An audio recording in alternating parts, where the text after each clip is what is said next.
আসসালামু আলাইকুম। মিষ্টি কুমড়ার তরকারি অনেকেই পছন্দ করে না, আর তাদের জন্যই আমার এই রেসিপি। আমার বিশ্বাস একবার হলো তারা এই রেসিপি ট্রাই করবে। তো লেটস গো।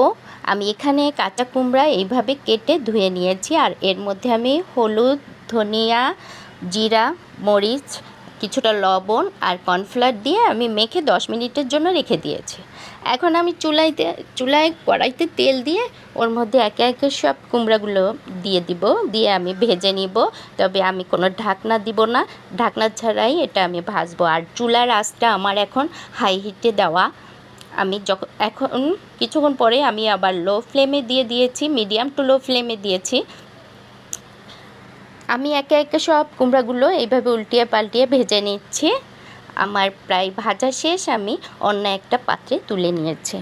এখন ওই তেলেই আমি কিছুটা পেঁয়াজ কুচি আর কয়েকটা কাঁচামরিচ ফালি করে কেটে তার মধ্যে কয়েক কোয়া রসুন আর কয়েকটা শুকনো ঝাল দিয়ে আমি একটু নেড়েচেড়ে ভেজে নিচ্ছি।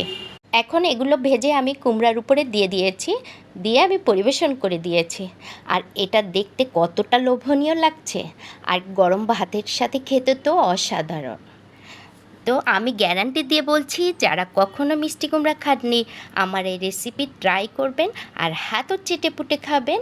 আল্লাহ হাফেজ।